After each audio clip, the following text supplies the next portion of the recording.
Welcome, everybody, to the Dynasty 365 show. I'm here tonight, as always, with Bill Mustafa. And tonight we've got a special guest, our head man in charge here at Fantasy and Frames, Mr. Jorge Edwards. And I'm your host for this week, Stacy Perez. This week, we continue our breakdown of the rookie wide receiver class and decide whether they should be in your Dynasty drafts this season.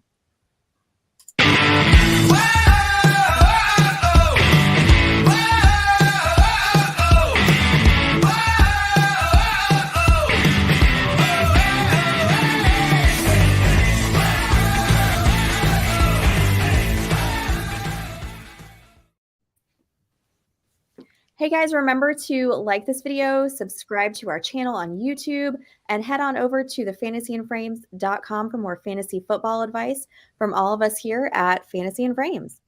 So let's get into some of the news from this week, some of the free agency signings that have taken place since last weekend.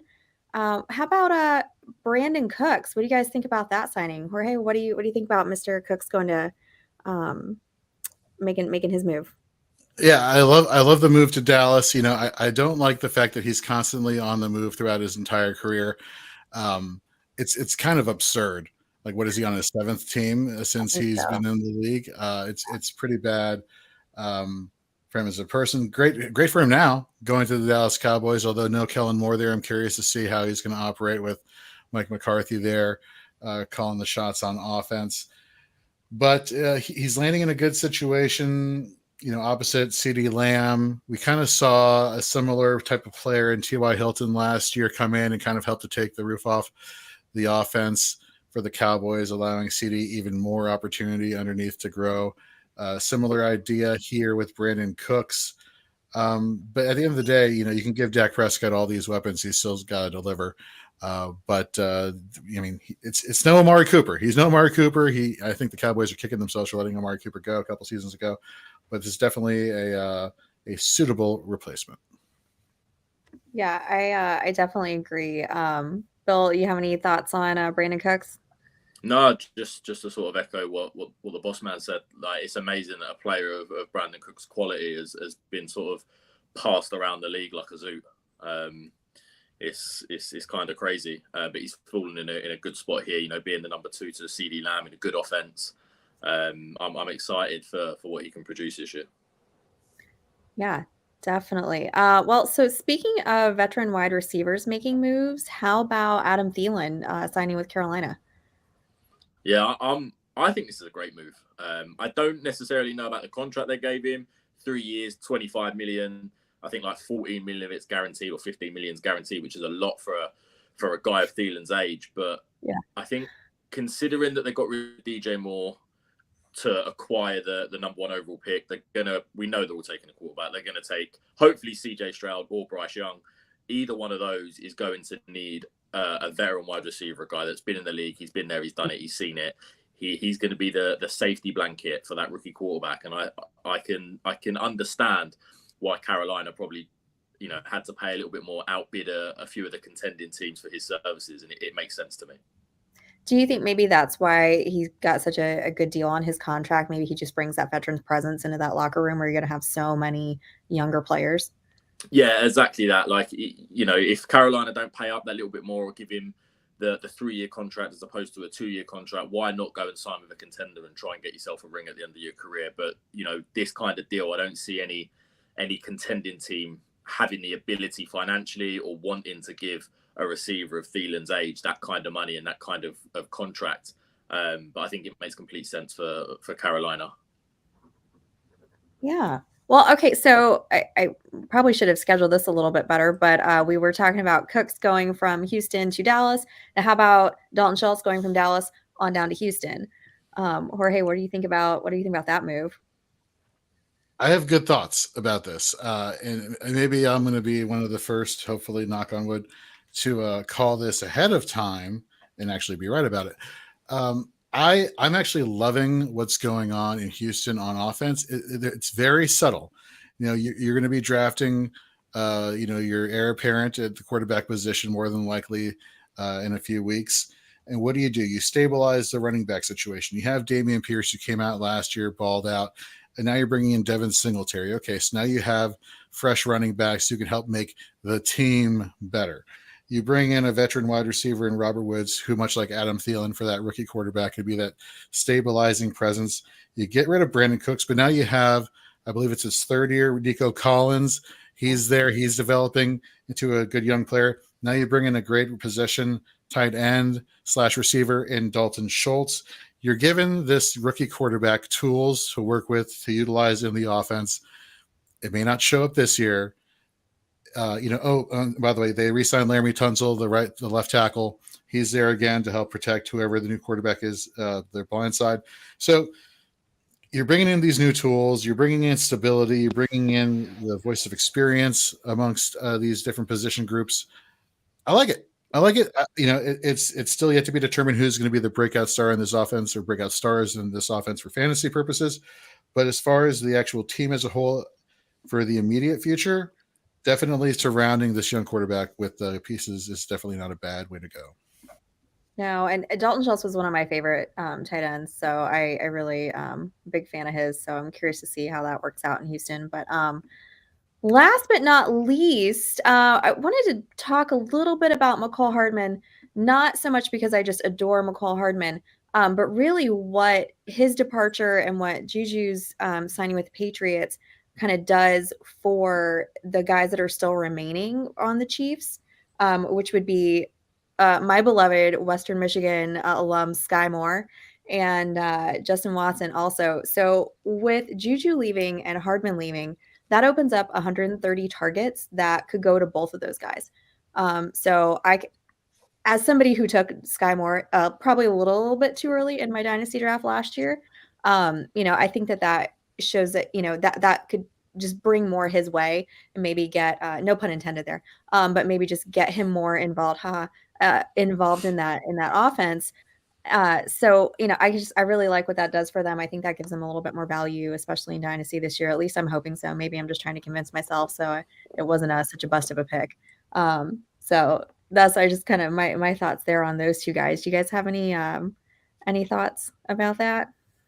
I like the Kansas City Chiefs take. I thought Sky Moore definitely has some opportunity now. It just makes me wonder. You didn't get rid of just one wide receiver. You're losing two.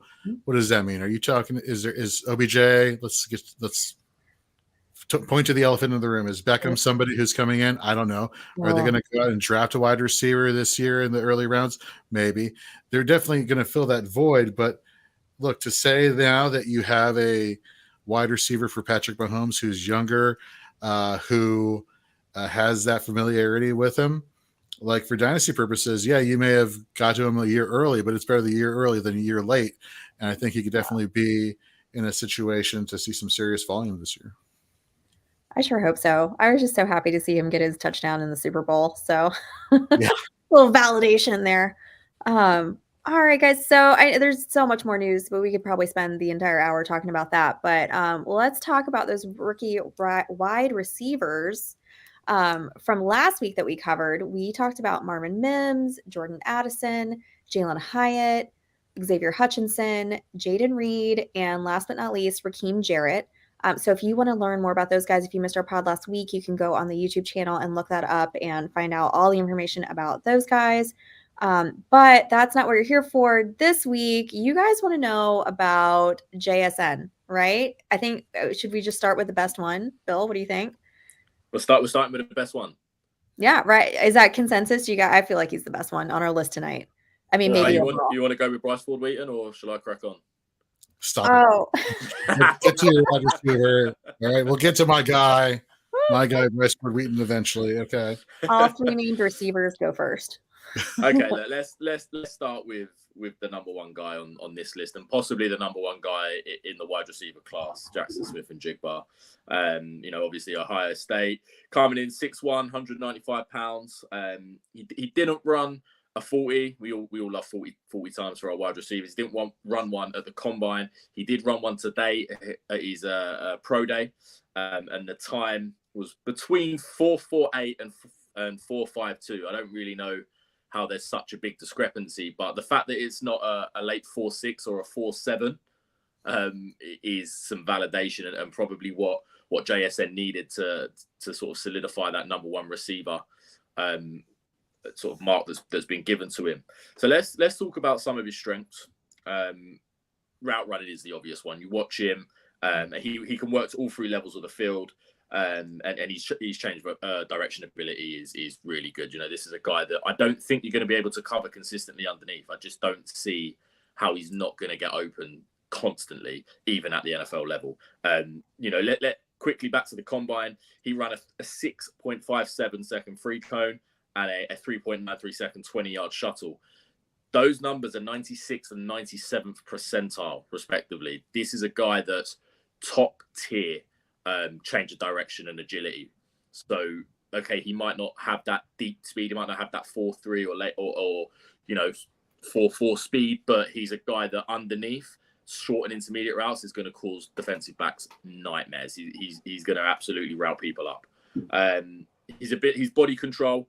Like I said, he's a guy that can get away from people underneath and intermediately. I also love the way that he's able to almost contort his body towards the ball to make catches. That's something that's not always the easiest, and bigger, stiffer receivers who might be faster in a straight line, they're not able to do that. They're not able to move their body the way that JSN is. And finally, I think he's got one of the best release packages in the draft, these wide receivers. He's a guy that he wins his routes early, and he puts the defensive back in a bind, and then to pair that up with his ability to change direction and that body control, they're always chasing shadows with him. He's a guy that I really like. I think he's going to come into the league and quickly become one of the best slot receivers in the NFL. We move on to some of his weaknesses, or some of the things that teams might sort of dislike about him. Long speed, I think, is the obvious one. Now, I said, a 4.48 or a 4.52, one or the other, they're not bad times. He looks slower than that on tape deep. You see him get caught from behind. He doesn't have elite deep speed. I don't think he's going to be the guy that can consistently win on the outside. He's good enough not to just be stuck in the slot, but I wouldn't want him outside 90% of the time. I just don't think he has the raw athleticism when we're talking deep speed to be able to do that. Jalen Hyatt, he is not. He played 90%, nearly 90% in the slot in 2021. Ohio State. Now, they had stud wide receivers, but let's face it, 90% of NFL teams have stud wide receivers. Mm-hmm. So let's put him in the slot. Let's make sure he goes to a team with a good number one receiver, a guy like Steph Diggs maybe. Stick him in the slot, give Josh Allen another option. That'll make me very happy. Not biased at all, huh? No, not at all. And another thing, he only played 3 games last year. There was a hamstring injury. Mm-hmm. There's only been 1 year of top production, and it was great. He looked fantastic. He looked like an NFL-ready wide receiver. But this was the year he was supposed to solidify that, and injury meant he couldn't. So there's still some question marks about whether it was a one-year wonder, whether it was the case that he was playing with stud NFL wide receivers on the outside. I don't believe that's the case, but I think it's a worthwhile question. Yeah, when you were talking about, in his strengths and just the way he can contort his body, I think one of the things that I wrote down when I was watching his film was just like, he makes these circus catches that are just insane. And I was just like, I had to like rewind, because I was like, did he just do that? Did he just reach around this guy and catch those? Amazing. And just breaking ankles all over the place, which I always love. Is always fun to watch. So he has DBs on skates, and considering this is a guy that doesn't run a blazing 40 time, it's impressive. I'm a big fan of Smith and Jigba. I'm not, we're not quite finished with our wide receiver rankings, so I'm not going to tell you he's my number one, but at the moment he's very close to that spot. Yeah, for sure. All right. So how about Jorge? What do you think about A.T. Perry? So, A.T. Perry, let's get the measurables out of the way. 6'3", 198 pounds, 23 years old currently, should be 24 once the season starts. Had a college dominator of 30.3, which is near elite. College target share of 27.3%, which just tells you that he was the passing offense for Wake Forest. With a breakout age of close to 22, 4.47 at the combine. First team all ACC in 21 and in 22. Look, he's a big body wide receiver, obviously, with a quick release off the line. He has a really good stutter step to create that separation without having to check hands with his defensive back counterparts. In the Power 5 conferences, which of course consist of the Big 10, Big 12, ACC, Pac-12, and SEC, he was a 5th in touchdowns with 11th and 9th in the average up the target, which we'll get to in a little bit. Like I said, he's a large wide receiver who plays with the agility of a small wide receiver. It's very interesting. When I say he's athletic, he is very athletic. He can do things as a big wide receiver that you just don't see that often. He can go up and get those, contested catches. He can also go down low and get those low passes. So he can do some really good things. He tracks the ball well. He jumps in and out of his cuts really efficiently. Like I mentioned before, he was, in the Power 5, had the most first downs. He was wide receiver 4 in targets. I mean, this person was the offense for their team. Now, some concerns I have with him is after he gets off the line of scrimmage, he doesn't have that burner speed to just break away from defenders. So you're kind of hoping that he's building up in stride as he gets to his top speed, which allows plenty of time for cornerbacks to readjust or for defenses to readjust to kind of knock him off track. And when that happens, he doesn't really readjust too well. Let's get the obvious out of the age. He's an older player, 24 years old. A lot of his success has come at the expense of playing against younger, smaller players in college over the course of his career. But that being the case, what do you do against an opponent you should dominate? He dominates. So it's not like he didn't measure up in that, that situation there. One of the things I don't like about him a lot is that with a large frame, you figure he would just use his vertical reach to just go up there and high point the ball. He jumps up high, but he forgets to extend his arms. He kind of lets the ball just come right into his chest, which is just, it's a waste of which, God gave you. You have these tools, you have these physical tools, use them. He has a case of the drops. He has 15 the past 2 seasons. That's not good. And ultimately, the thing that I really find the most concerning is he plays overconfidently based on his size and not aggressively. Like he doesn't look like a wide receiver who can play small, can run routes athletically, do all the athletic plays all over the field. He doesn't have that. It's an intangible you just see where these some wide receivers like JSN, they go out, they make moves, they're hungry, they go after the ball. He doesn't attack the ball. He lets the ball come to him. I don't like that. So while he does have some quirks to his athleticism, what he really just reminds me of in terms of consistency, he's a big body guy. He can go down the field when he picks up speed. Great against zone. Obviously, nobody's going to be hand checking him in zone defenses, and gets those contested catches. That's the consistency you see from A.T. Perry. Coachable, plenty of upside. If he can work on the little things, he could be a great wide receiver 2, wide receiver 3, probably wide receiver 3 for your team. But for dynasty purposes, yeah, I take a gamble. Anybody who has the athleticism that he does, has the size that he does, and has the production that he does, I'm definitely willing to take a gamble on in my later rounds. But that being the case, if you're looking for somebody to step into your fantasy roster right away, that's not this person. Yeah. That he might be a filler that you pick a little bit later. Right. So we're going to keep moving southward. We went from Ohio to North Carolina. So now we're going to go on down to Louisiana and talk about Kayshon Boutte from LSU. It's not pronounced booty. It's not pronounced boot or other things that I've heard. He is classy, guys. He pronounces it Boutte. All right. So Kayshon Boutte. He is 6 feet tall, 205 pounds, junior, out of LSU. Like I said, he's a thick dude. All right. He's not going to be one of these guys that we've talked about in the past who needs to go chug a bunch of protein shakes to bulk up. Not this guy. During the combine, he had a 29-inch vertical jump, which came in last actually out of all the wide receivers that actually participated. So that's, just didn't have the best day there.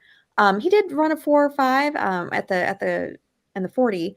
So just some stats there for him. One thing that did kind of concern me is that, he's a big name, right? He's a guy that we've been hearing about, all throughout, getting ready and going on up into the draft. And, I was kind of really surprised when I took a look at his stats and I saw, hey, he's got 700 yards here, and that was in his freshman year in 2020. He's got 600 yards here. I just really expected a guy that we've been hearing so much about to have produced a lot more.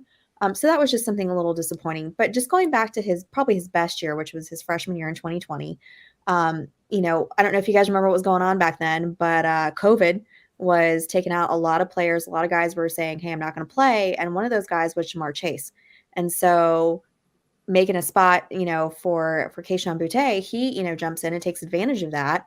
He won the all-freshman All-American and was also named or given some SEC all freshman honors as well. So just, coming out of high school, 5-star recruit, had a great year his freshman year. That was when he produced his most yardage, which was 735. Also, his freshman year, he put up 300 yards in a game, which is pretty impressive, even if it was against Ole Miss. So that was, just something I noted that was pretty fantastic. Something else a little bit notable going on, towards his last year here in 22 was that there was a game where he put up 100 yards and a touchdown against Georgia, which I think is a lot more impressive than, putting up a 300. Well, not necessarily putting up 300 against Ole Miss, but, to put up 100 yards against a team that has such a stellar defense as Georgia, I thought that was, a real accomplishment for him. Some more of his strengths. Guys, if you take nothing else from Kayshon Boutte, excuse me, tonight, he's a big wide receiver from LSU. Like, they are the wide receiver factory lately, right? They're like what Georgia is for running backs, okay? So take that for what it's worth. That alone gives him a little bit of credibility for me, and where he's coming from. Bill's making faces, so I can't wait to see what he has to say about him here in a minute. You just upset Ohio State fans everywhere. Oh, Ohio State. Well, that's okay. You guys have Marvin Harrison Jr., and you know what? I'll talk about him next year. So don't be sad. So as far as Boutte's his average depth of target, when I saw it was only like 11.1 yards. But once he gets that ball, he's really tough to bring down because he's such a big guy. So he's able to convert those shorter throws rather into larger gains for that offense, which is a really valuable skill. That speed that he's got, that 4.5, that he ran, it's okay, but he maintains it down the field and he finishes strong in the end zone. So keeping that consistent speed going, 4.5 isn't slow, right? That's no slouch. A little bit slower compared to some other guys that we've talked about, sure. But, it definitely doesn't mean that he's, just like slugging down the field. He can definitely get it going and keep it going the whole way. So definitely something that I liked about him. Some of the red flags that I saw, he doesn't get a ton of separation before he gets the ball. He's not really breaking away from defenders, at least from what I could see. He's got 16 total drops in his career, which is a lot, and there's also some questions floating around, of course, about, his effort, what happened with him, why did he declare for the draft and then change his mind? Just a lot of things like that going around, not really football related so much, but just some questions, that, are out there. And then last but not least, and this is probably the most important one for me, was that in 2021, he had an ankle injury that required surgery. He missed a lot of games. He only played 6 games that year. And that right ankle has actually already had 2 surgeries. So if, I'm looking at wide receivers, I'm a, NFL GM, that's going to be a big concern, a guy that's already had 2 surgeries on an ankle, especially for a guy that I want running down the field and scoring touchdowns for me. So that was just the biggest concern that I had. So, I think he's got the talent and the pedigree to be a successful wide receiver in the NFL. I think the question is just, has he got, the effort? Can he clean up those drops? And is that ankle going to be a continuous issue going forward? So, Bill, I know you've got some thoughts on Mr. Boutte, so let's hear him. Yeah, I came into watching the film with, understanding the situation this year. It seemed like he fell out with the new coaching staff and there wasn't really much going on for him this year. So I was sort of ready to dislike him as a prospect. Put the tape on and look, he didn't blow me away. He's not suddenly jumped into one of my top 3 wide receivers, but I liked him a little bit more than I thought I would. And digging into some of the numbers, I didn't realize he was so young. He's not even 21 yet. So he's one of the youngest prospects in the class at any position. He had a breakout age of just over 18 years of age. That's 98th percentile. And I think the breakout age is something that translates really well to the wide receiver position. This is an 18-year-old that's beating up on 19, 20, 21, sometimes 22-year-old cornerbacks. That goes to show that, there's a massive difference between an 18-year-old and a 20-year-old man. So if an 18-year-old's able to put moves and really beat up an older cornerback, I think that it doesn't matter. You don't worry about that transition to the NFL where they're playing against grown men, as you say. So I looked at that and I said, right, okay, it's kind of put me on a level playing field. Now let's put the tape on.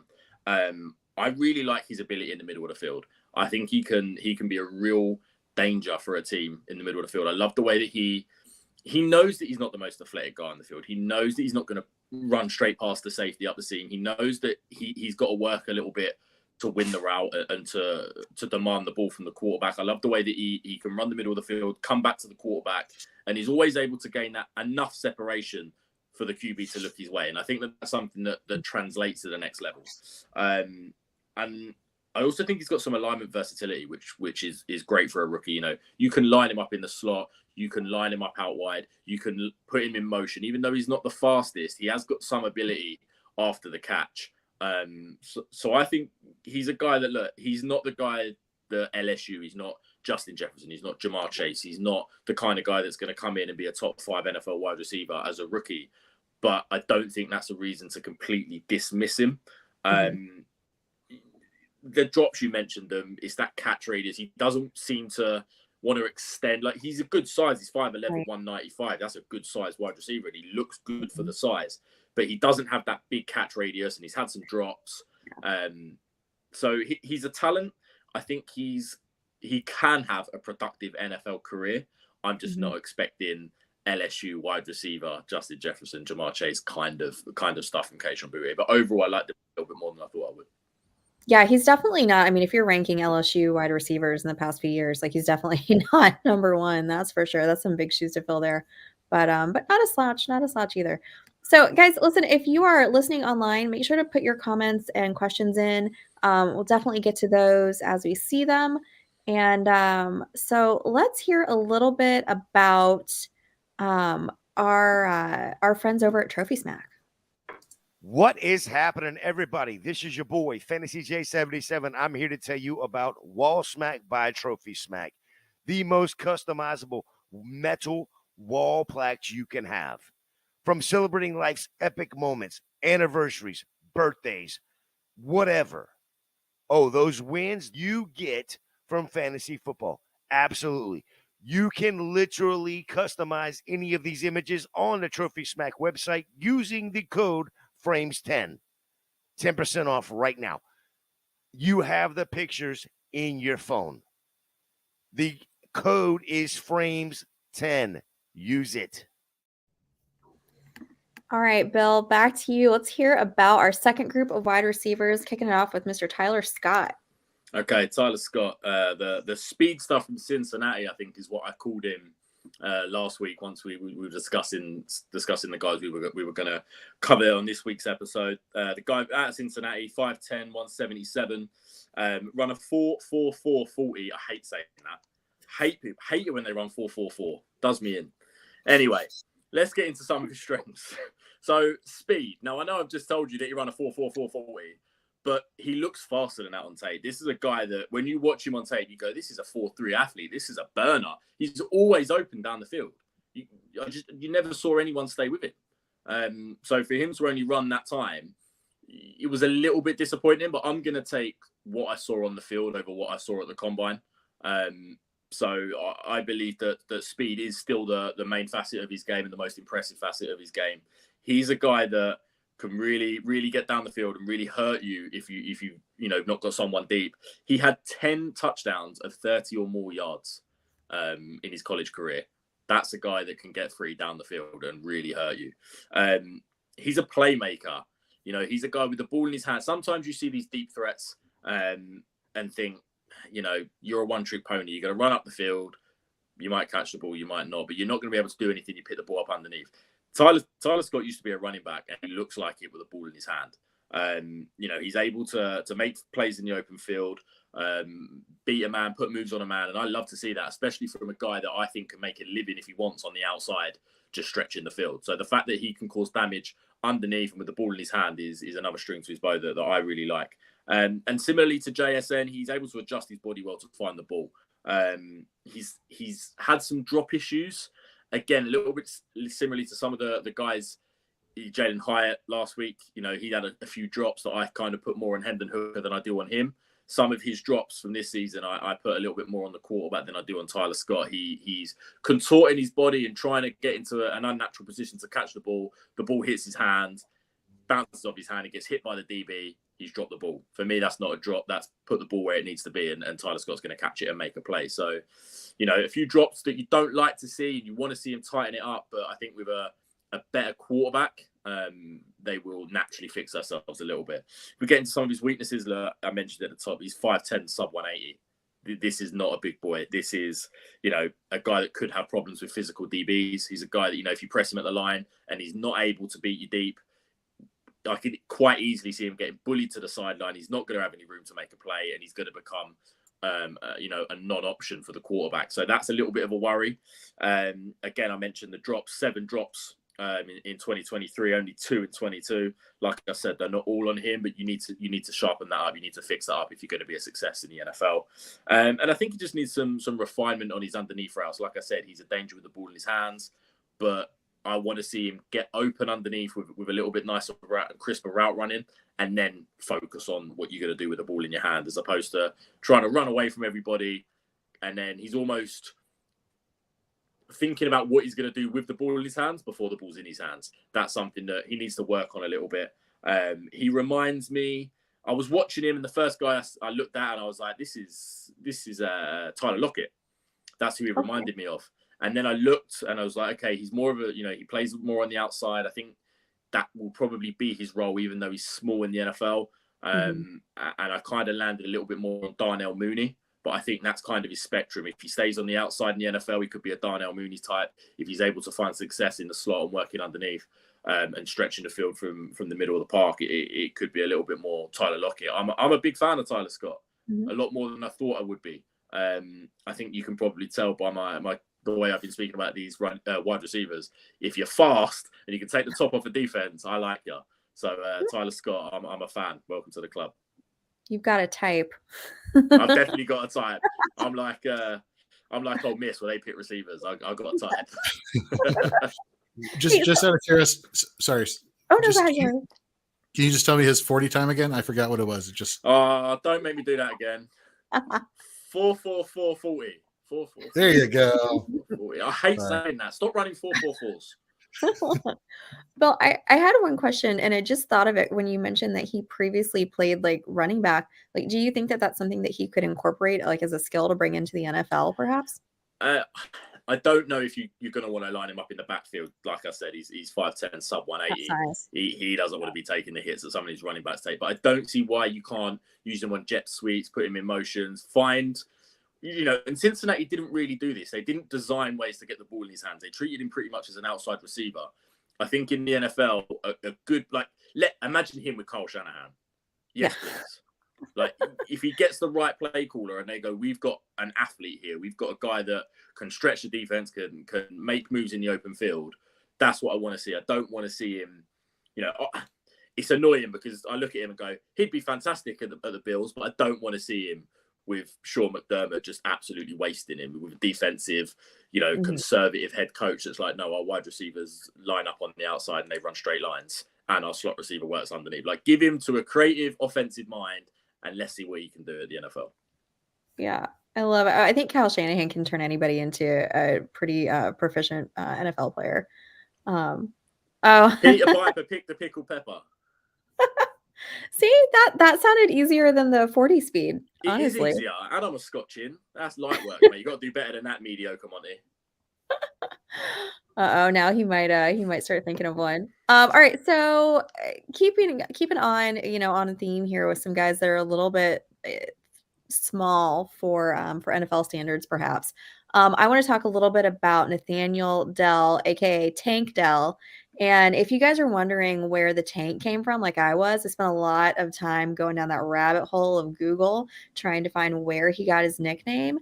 And he got it from his mama. Apparently, he had a ginormous head when he was born, and she called him Tank for some reason. So if that's not accurate, all I have to say is Google said it was, so I'm sticking with it. There you go.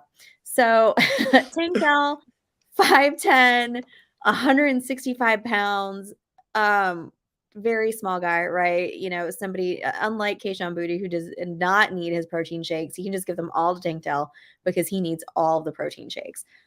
He ran a 4.49 40 time at the combine.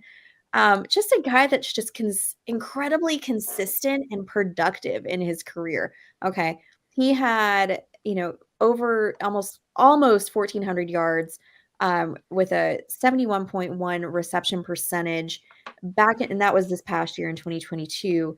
In 2021, he came in with 1,328 yards. So just a guy that's consistently putting up the same numbers year after year, right? And if you guys didn't know this, he is the college touchdown leader. Okay, this past year did you guys know how many touchdowns he had? Anybody want to guess? 17. Did you read that beforehand? No, was that good? That was right. Right? Yeah, that was right. Yes, he has the show sheet right in front of him. It's like, oh, is it 17? behind the curtain? Yeah, 17 touchdowns and 29 in his last 2 years combined. So again, just like a really consistent guy. I love consistency in players. Just showing that they can continue to put up numbers and they're not a one-hit wonder every year. And by the way, in 2021, he put up 152 yards against one Mr. Sauce Gardner. So I don't know if you guys have ever heard of him before, but I would say that's a good day for him. That's a day I'd remember if I was Tank Dell. He tracks the ball and he catches it over his head with ease. That was something that I noticed. And he is so fast. He's getting so much separation. He's just getting behind these defenses. And teams are going to really want to get him vertical and get him down the field. He's just got this really beautiful make you miss move that he does. You're going to have to go take a look at YouTube to see it because I think it's worth your time to take a look at that. And he's just so fast in his releases. I mean, just like flies off the line. They did use him on special teams as a punt returner, so that could definitely be a spot where NFL teams might use him as well. Just some weaknesses on his end. He's got 22 career drops, so I don't like seeing double-digit numbers, especially ones that high. So not great. Just really needs to work on that. Otherwise he could really end up in the doghouse real fast. And obviously, he's got to bulk up, man. I mean, one thing I saw, online, and obviously I didn't look at every single current wide receiver in the NFL, but I don't believe there's one that's under 170 pounds. So, he's got to put on some weight or else he's just going to get absolutely murdered by defenders in the league. So, definitely don't want that to happen. So that's just obviously the biggest concern with him is bulking up. I mean, there's just so much to love with his speed, his agility, his route running abilities. But it's just that size, really. I mean, that's really all I have to say is about him, and just the concern there is the size. That's it. Other than that, I love the player. I think he's really fun to watch, but I don't want to watch him get just flattened every week. So, and I'm sure he doesn't want to either. But yeah. So Tank Dell, everybody. So, oh yeah, exactly. Yeah. So our last receiver here, we started with a 3-name guy. We're going to end it with a 3-name guy. Jorge, what do you know about Bryce Ford Wheaton? I'm waiting for Bill's smirk to appear on camera before there it is. There it is. An enigma. That's the first word that comes to my mind when I start thinking about Bryce Ford Wheaton. 6'4", 221 pounds, 24 years old. Had a college dominator rating similar to A.T. Perry's of 29.9. Breakout age of 20. So you're already talking an older wide receiver, which could play to a weakness, which we'll get into a little bit later. In college, had a 25.9% target share. So like A.T. Perry, just was the receiving offensive weapon for West Virginia. In the Power 5, amongst all wide receivers with at least 30 contested targets, he was the highest producer in contested catch rate. I love that stat. That's my favorite stat. Athletically, he blew away the combine. Like this came out of left field. I mean, he was in the 94th percentile in the 40. He was in the top 1% in speed score, burst score 96th percentile, catch radius top 1%. Like this, I don't think people were prepared to see this type of production. I mean, according to NFL.com, he ranked out as athletically as the 5th best wide receiver participating at the combine. He's willing to make those tough catches over the middle. He has, like I said, the contested catch rate is really high, which is what you want. Let's get into some weaknesses and why he is an enigma. However, over his entire career at West Virginia, he only has total 1,867 receiving yards. So how does a person, don't even know where to start with that. He has a limited route tree. He doesn't have quick feet off the line. He doesn't really get a lot of, separation with his hips or with his legs. No stutter step, at the line of scrimmage. Now you could say maybe poor quarterback play had something to do with his lack of production, which wouldn't be too far off. We're talking about West Virginia here. I dare both of you to name me the last quarterback who played at West Virginia that played in the pros. I do not know. Yeah, exactly. Bill's expression, Stacy, your expression just said it all. But only 1,867 yards, like not a lot of production. He has been used in special teams. He screams to me as a player who is athletically gifted, has the body of a wide receiver, who could be a red zone threat if he had better hands. He basically seems to be like an athlete who played wide receiver, who was just basically stuck anywhere on the field he could at West Virginia because they didn't have anybody better. Hey, we'll put you at wide receiver. Why? Because you're the best option we got. Okay, we'll put you at special team. Why? Because you're the fastest, best option we got. Are you actually really good at being a wide receiver? To be determined. And I think it has been determined, because you would think that even with poor quarterback play, you would get a little bit more production than 1,867 yards total in your career at college.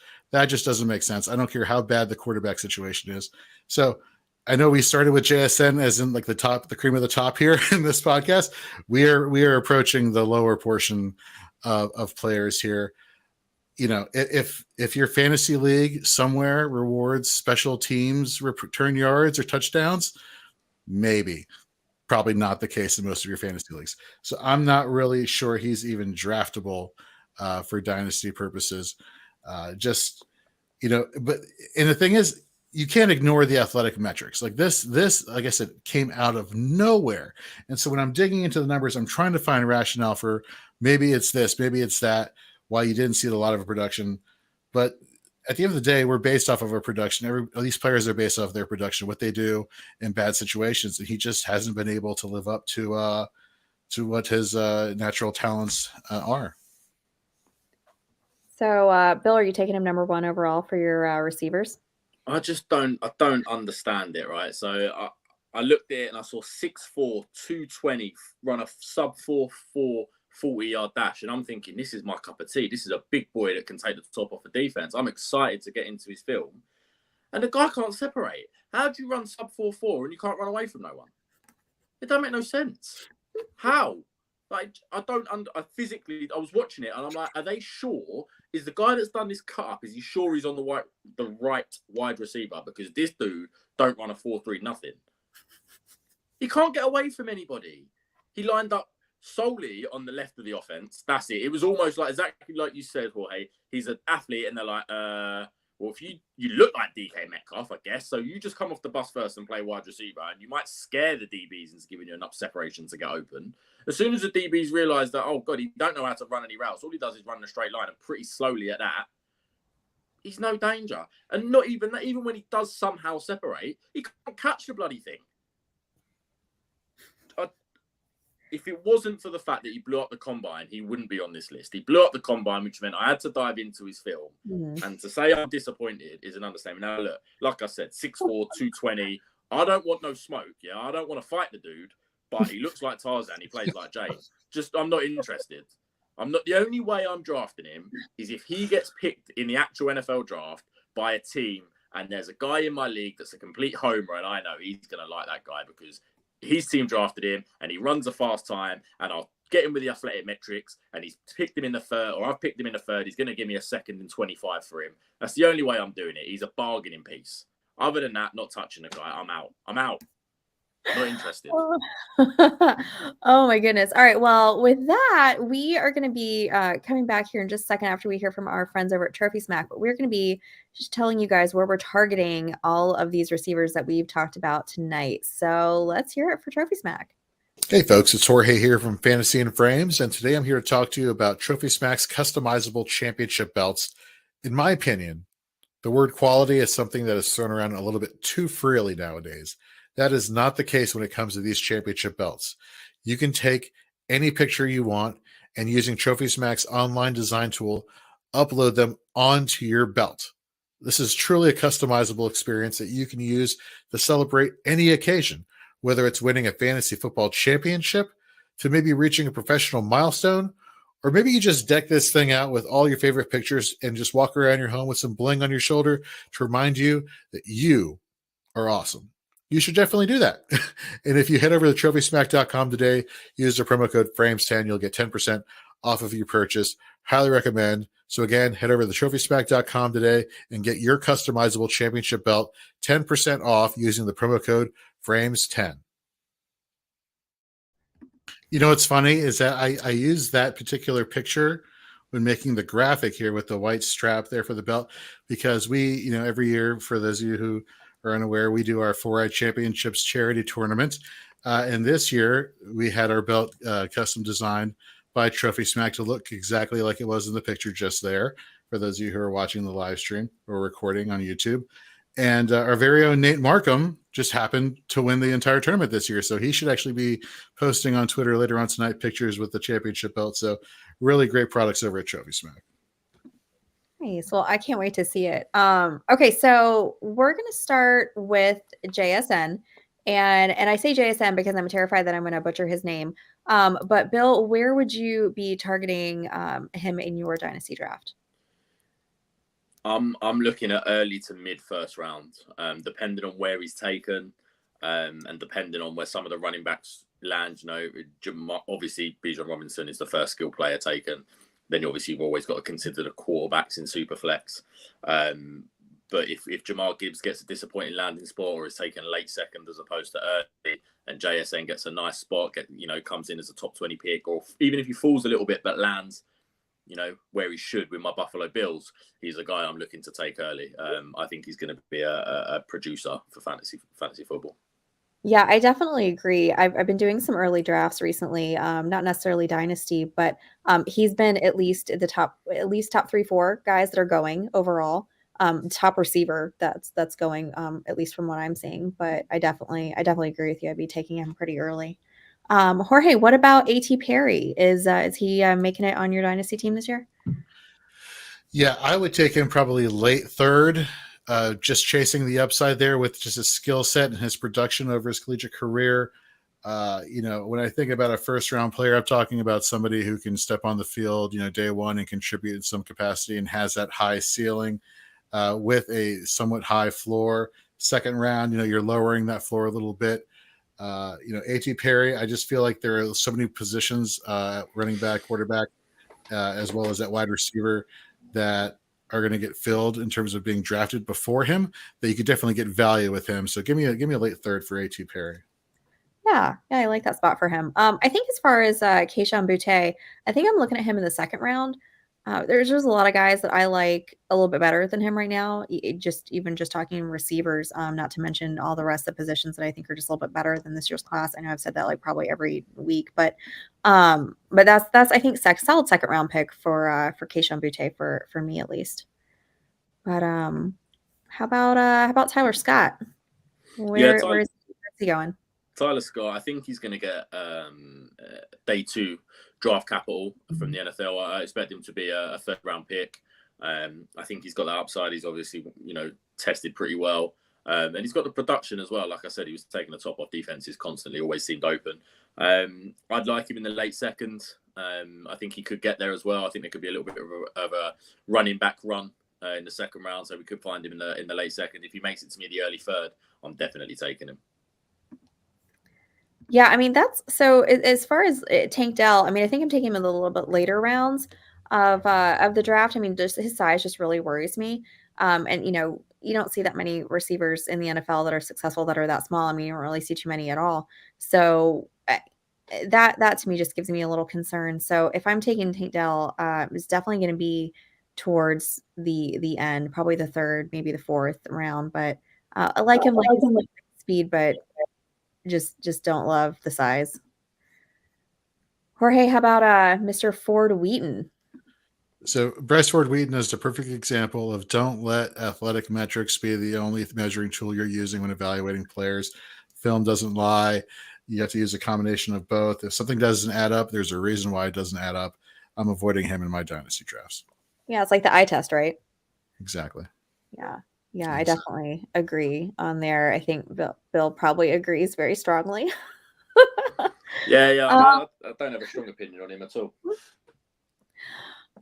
All right. So, guys, that is going to do it for us here tonight. So remember, you can follow all of us on Twitter. You can follow Jorge at Jorge B. Edwards. You can follow Bill at Bill _ Mustafa.